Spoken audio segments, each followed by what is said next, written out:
सास बहू की नोकझोंक।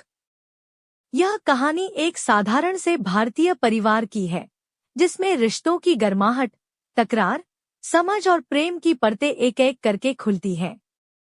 यह कहानी है सास सावित्री देवी और बहू प्रियंका की, जो शुरू में एक दूसरे के विपरीत थी, मगर वक्त के साथ उनका रिश्ता कैसे बदला, यह देखना दिलचस्प है। सावित्री देवी एक परंपरावादी महिला थी, जिनकी दुनिया रसोई, पूजा और मोहल्ले की बातें थी। उनका बेटा राहुल एक इंजीनियर था और उसकी नयनवेली पत्नी प्रियंका एक शिक्षित, आत्मनिर्भर और आधुनिक सोच रखने वाली लड़की थी। शादी के पहले ही दिन से सावित्री देवी को प्रियंका के पहनावे, बोलचाल और खानपान से दिक्कत होने लगी। सावित्री, अरे बहू, ये क्या पैंट शर्ट पहन ली, साड़ी नहीं मिलती क्या? प्रियंका मुस्कुराते हुए, मां जी, आज ऑफिस से सीधा आना था, अगली बार जरूर साड़ी पहनूंगी। रसोई ही वह युद्ध भूमि थी, जहां सास बहू की असली नोकझोंक होती थी। प्रियंका हेल्दी और कम तेल वाला खाना पसंद करती थी, जबकि सावित्री देवी को परंपरागत भरवा पराठे और घी से लबालब हलवा चाहिए था। सावित्री, ये क्या बना दिया? आलू भी नहीं, छौंका ठीक से। प्रियंका, मां जी, डॉक्टर ने कहा है कम नमक तेल लें, आप तो खुद कहती हैं घुटनों में दर्द रहता है। सावित्री, अब तू ही मेरी डॉक्टर भी बन गई। सावित्री देवी को मोहल्ले की महिलाएं प्रिय थी।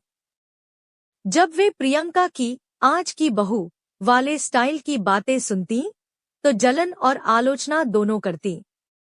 मोहल्ले वाली बुआ, अरे सावित्री, तेरी बहू तो बड़ी तेज है, सुना कॉलेज में पढ़ाती है। सावित्री, नाक चढ़ाते हुए, हाँ, बहू तो बड़ी मॉडर्न है, घर का काम तो जैसे उसके लिए बना ही नहीं।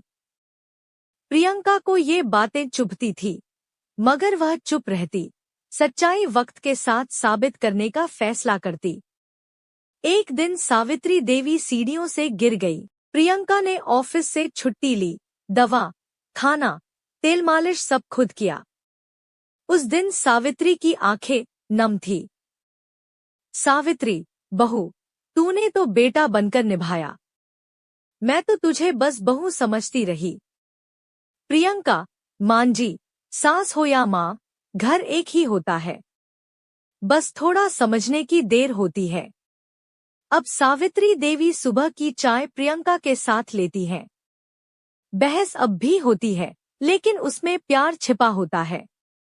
सावित्री, आज कढ़ी बनाओ, वो पंजाबी वाली, जो तुम बनाती हो। प्रियंका, मां जी, शर्त पर। आप आज वॉक पर चलेंगी। सावित्री, हंसते हुए, तू भी ना। निष्कर्ष, हर सास बहू की नोकझोंक एक स्वाभाविक प्रक्रिया है, जिसमें टकराव के बाद समझ और प्रेम की नींव बनती है।